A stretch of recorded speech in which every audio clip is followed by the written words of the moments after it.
ସର୍ବସମ୍ମୁଖରେ ତାଙ୍କର ଯିଏ ମ୍ୟାନେଜର ଅଛନ୍ତି ହି ଇଜ୍ ଅଲସୋ ନୋନ୍ ମି ମୋତେ ଭଲ କି ସେମାନେ ଜାଣିଛନ୍ତି ଏବଂ ଯେତେବେଳେ 2022 ମସିହାରେ ଯେତେବେଳେ ତାଙ୍କର ଯେଉଁ ପ୍ରୋବ୍ଲେମ୍ ହେଇଥିଲା ହ୍ୟୁମାନ ସାଗରଙ୍କର ତାଙ୍କ ମ୍ୟାନେଜର ବି ମୋ ପାଖକୁ ଆସିଥିଲେ ହ୍ୟୁମାନ ସାଗର ମୋ ପାଖକୁ ଆସିଥିଲେ ମୁଁ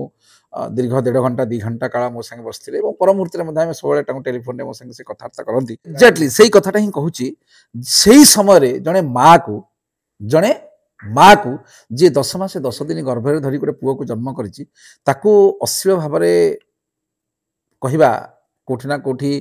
ସାରା ଓଡ଼ିଶାର ଜନସାଧାରଣମାନଙ୍କୁ ସମସ୍ତଙ୍କୁ କୋଉଠି ନା କୋଉଠି ଗୋଟେ ମାନେ ଗୋଟେ ବହୁତ ବଡ଼ ଘାତ ପହଞ୍ଚିଛି ମୋତେ ବି କାମ କାର୍ଯ୍ୟ ଆମେ ତ ମୁଁ ଆଉ ଜାଣିନି ସେ ତ ଖ୍ରୀଷ୍ଟିଆନ ଲୋକ ନା ଆମେ ଯଦି ହିନ୍ଦୁ ରିବାଜ ଅନୁସାରେ 13 ଦିନ ପର୍ଯ୍ୟନ୍ତ ପାଳନ କରାଯାଏ ଯେହେତୁ ସେ ଖ୍ରୀଷ୍ଟିଆନ ତାଙ୍କର କ'ଣ ରିବାଜ ଅଛି ମୁଁ ଜାଣିନି ମୋର ଆକ୍ଚୁଆଲି କିଛି ଜ୍ଞାନ ନାହିଁ ତା ବାବଦରେ ଯଦି ଥିବ ସେଠି ମଧ୍ୟ ଯାଇକି ନିଃସର୍ତ୍ତ ଭାବରେ କ୍ଷମା ପ୍ରାର୍ଥନା କରନ୍ତୁ ତାଙ୍କ ମାଆଙ୍କୁ ନିଃସର୍ତ୍ତ କ୍ଷମା କୌଣସି ପ୍ରକାର ସେଠି ସର୍ତ୍ତ ନାହିଁ ଏବଂ ତାଙ୍କ ମା ଯଦି ଝାଡୁ ଧରିକି ବାଡ଼େଇବେ ତାଙ୍କୁ ବିରକ୍ତିପୂର୍ଣ୍ଣ ଭାବ କରି ତାକୁ ମଧ୍ୟ ସମ୍ଭାଳିବା ଦରକାର କାହିଁକି ଆଜି ୱିଦାଉଟ୍ ଯଦି କହ୍ନେଇ ଯୋଗୁଁ ଦୋଳ କ୍ରିମ୍ ଖାଇବା ଟାଇମ୍ଟା ଯେତେବେଳେ ତାକୁ ଲୋକମାନେ ଗୋଟେ ଷ୍ଟେଜ୍ରେ କେବଳ ହ୍ୟୁମାନ ସାଗରଙ୍କର ହ୍ୟାଲୋ ବୋଲି ଯେଉଁ ସାଉଣ୍ଡଟା ଶୁଣିଦେଲା ବେଳକୁ ଦେଖିବେ ଲୋକମାନେ ଯୁବଗୋଷ୍ଠୀଙ୍କ ଭିତରେ ଗୋଟେ ଉନ୍ମାଦନା ଖେଳିଯାଏ ଯୁବଗୋଷ୍ଠୀ ମାନେ ପୁରା ଯେଉଁଟା କିଲବିଲା ହେଇ ପଡ଼ନ୍ତି ତାଙ୍କର ସାଉଣ୍ଡ ଶୁଣିଦେଲା ଦେଖନ୍ତୁ ବର୍ତ୍ତମାନ ଯେଉଁ ସିଚୁଏସନ୍ ଯାହା ଚାଲୁଛି ସିଏ ତାଙ୍କ ବିଷୟରେ ଡିସ୍କସନ୍ କରିବା ବି ଆମ ପାଖେ ୱାର୍ଡ଼ ନାହିଁ କାହିଁକିନା ସେ ଗୋଟେ ଓଡ଼ିଶାର ଜୁଏଲ୍ ଯଦି କହିବା ଥିଲେ ଏବଂ ସବୁଠୁ ବଡ଼ କଥା ହେଉଛି ଯେ ଯେଉଁ ସିଚୁଏସନ୍ ଭିତରେ ତାଙ୍କ ମା ବର୍ତ୍ତମାନ ଯାଉଛନ୍ତି ଗୋଟେ ପ୍ରଥମେ ଗୋଟେ 22 ବର୍ଷର ଭେଣ୍ଡା ପୁଅକୁ ହରେଇଲେ ହଜବ୍ୟାଣ୍ଡକୁ ହରେଇଲେ ଏବେ ଗୋଟେ ଓଡ଼ିଶାର ତାଙ୍କ ଘରର ନୁହଁ ତାଙ୍କ ଘରର ଯିଏ ପରିଚୟ ତାଙ୍କ ଗାଁର ଯିଏ ପରିଚୟ ତାଙ୍କ ସ୍କୁଲର ଯିଏ ପରିଚୟ ଯିଏ ଓଡ଼ିଶାକୁ ରିପ୍ରେଜେଣ୍ଟ କରୁଥିଲେ ଓଡ଼ିଶାକୁ ମାନେ ଗୋଟେ ସ୍ୱତନ୍ତ୍ର ଜାଗା ସ୍ଥାନ ଦେଉଥିଲେ ସେଭଳି ଗୋଟେ ପୁଅଟାକୁ ସେ ହରେଇଲେ ତେଣୁ ତାଙ୍କର ଯେଉଁ ମାନସିକ ଅବସ୍ଥା ଅବଭିୟସଲି ସିଏ ଯେତେବେଳେ ମାନେ ଯେଉଁ କୁହାଯାଉଛି ଯେତେବେଳେ ଗୋଟେ ଜିନିଷଟା ହଜିଯିବ ଯାହାର ହଜି ତାର ମାନେ ଯିଏ ନେଇଛି ତାର ଗୋଟେ ପାପ ଯାହାର ହଜି ତାର 100ଟା ପାପ ଅର୍ଥାତ୍ ସେ ନିଶ୍ଚିତ ଭାବରେ 5ଟା ଲୋକଙ୍କୁ ଡାଉଟ୍ କରିବ ଏଇଟା କିଛି ବଡ଼ ଜିନିଷ ନୁହଁ ମୋ ଅଫିସ୍ ଭିତରୁ ଗୋଟେ ବହିଟେ ମନେକର କୁଆଡ଼େ ମିସପ୍ଲେସ୍ ହେଇଗଲା ମୋ ପାଖରେ ବର୍ତ୍ତମାନ 10ଟା 12ଟା କି 15ଟା ପିଲା କାମ କରୁଛନ୍ତି ମୁଁ ଅବଭିୟସଲି ସମସ୍ତଙ୍କୁ ଡାଉଟ୍ କରିବି କିଏ ନେଇଗଲା ଇଏ ନେଇଯାଇଥାଇପାରେ ସିଏ କ'ଣ ଚୋର ଭଳିଆ ଆଣୁଛି ସେ ନେଇଯାଇଥାଇପାରେ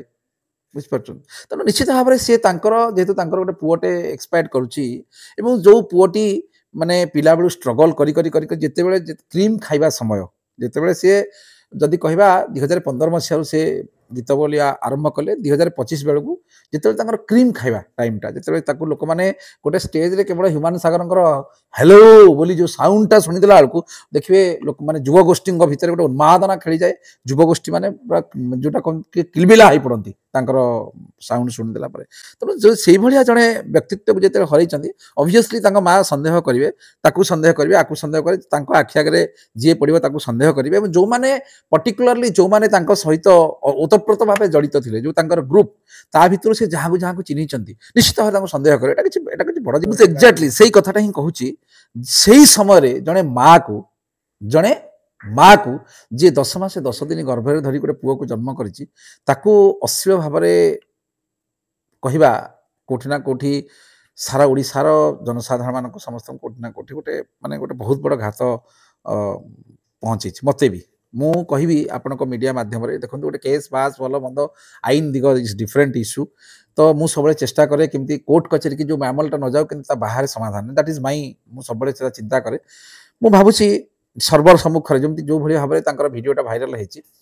ସର୍ବସମ୍ମୁଖରେ ତାଙ୍କର ଯିଏ ମ୍ୟାନେଜର ଅଛନ୍ତି ହି ଇଜ୍ ଅଲସୋ ନୋନ୍ ମି ମୋତେ ଭଲ କି ସେମାନେ ଜାଣିଛନ୍ତି ଏବଂ ଯେତେବେଳେ 2022 ମସିହାରେ ଯେତେବେଳେ ତାଙ୍କର ଯେଉଁ ପ୍ରୋବ୍ଲେମ୍ ହେଇଥିଲା ହ୍ୟୁମାନ ସାଗରଙ୍କର ତାଙ୍କ ମ୍ୟାନେଜର ବି ମୋ ପାଖକୁ ଆସିଥିଲେ ହ୍ୟୁମାନ ସାଗର ମୋ ପାଖକୁ ଆସିଥିଲେ ମୁଁ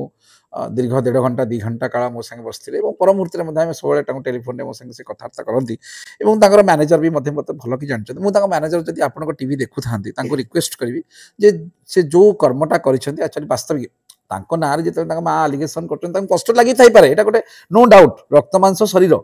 ଯେଉଁଠି ଆପଣ ଯଦି କହିବେ ଋଷିମୁନି ମାନେ ଯେଉଁଠି ମାନେ ବିରକ୍ତ ହେଇକି ଅଭିଶାପ ଦେଉଥିଲେ ଇଏ ତ ରକ୍ତ ମାଂସ ଶରୀର ଯଦି ହେଇଥିବ ଏଇ ଜାଗାରେ ଆପଣ ଦେଖନ୍ତୁ ସେ ନିଶ୍ଚିତ ଭାବରେ ତାଙ୍କୁ କଷ୍ଟ ହେଇଥିବ କଷ୍ଟ ହେବ ବୋଲି ଜଣେ ମାଆକୁ ଏଭଳି ଅଭଦ୍ର ଲାଙ୍ଗୁଏଜ୍ ବ୍ୟବହାର କରିବା ଉଚିତ ନୁହେଁ ସମ୍ପୂର୍ଣ୍ଣ ଏଇଟା କୌଣସି ପ୍ରକାର କ୍ଷମା ଦିଆଯାଇପାରିବ ନାହିଁ କିନ୍ତୁ ମୁଁ ଏତିକି ଜିନିଷ ରିକ୍ୱେଷ୍ଟ କରିପାରିବି ତାଙ୍କୁ रिक्वेस्ट कर आई एम नॉट मु तो तांकर अथॉरिटी नुहे डायरेक्शन देवी मु तांकर मैनेजर को रिक्वेस्ट करी से गोटे निश्चित भाव में से दिन जो दुख पाई माँ को जो दुख पहुँचे से गोटे भिडियो मध्यम एटलिस्ट माँ को गोड़ तले पड़ा दरकार एवं जाकर जो कम कार्य आम तो मुझे जानी से तो ख्रीस्टियान लोक ना आम जदि हिंदू रिवाज अनुसार 13 दिन पर्यंत पालन करा जाए जेहेतु से ख्रीस्टियान कौन रिवाज अच्छे मुझे जानी मोर एक्चुअली किसी ज्ञान ना बाबद में जदि थिबो सेठी मध्य जाइकी निस्सर्त भाव में क्षमा प्रार्थना करते माँ को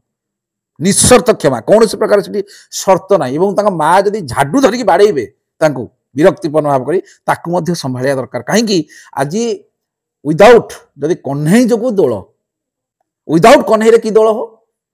अरे विदाउट कन्हई कि दोल जदि ह्यूमान सागर आपण मान गोटे परिचय सृष्टि ये जो बड़ बड़ कलाकार माने सब बर्तमान जो बड़ा बड़ा कथा कहते जो कलाकार माने कौन आगु के चिन्हे हो आगु के चिन्हे एगुड़ा गीत बोलुं ह्यूमान सागर पाखरे ठिया है कि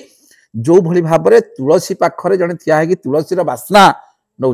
ठीक से भाव में ह्यूमान सागर स्टेज रे ठिया हुए लोक मैंने देखते ह्यूमान सागर को देखा आसती सेठी यही मैंने सांगे गीत बोलिकी निजे परिचित देखे होती छाती टेकी चलते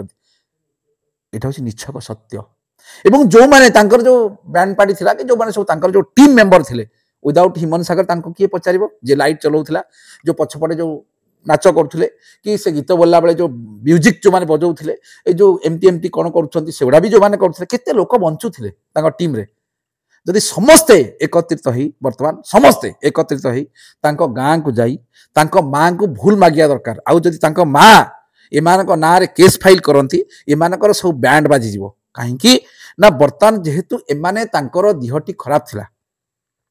से समय रे एमाने तांको नेकी विभिन्न प्रकार स्टेज प्रोग्राम करछन्ती कहीं ना मेडिकल रिपोर्ट रु बाहरी जे 2 वर्ष पूर्व तांकर देहटी खराब थिला एवं बेड रेस्ट पई बोधे डॉक्टर निहाती भाव में डायरेक्शन देथिबे गोटे लोक को जदि मन कर काली मो चांबर 10टा 15टा पिला काम करछन्ती मते डॉक्टर काली कहबो जे आपण 6 मास बेड रेस्ट नेबे कि 3 मास बेड रेस्ट नेबे मु जदि मो पिला माने मते कोऑपरेट कहि करिवेनी नाइ नाइ सर आपण काम करिया दरकार नाही आपण बसंतु नहला आमर आमे जाउछु आम घर को मु कोन करिवे एकुटिया।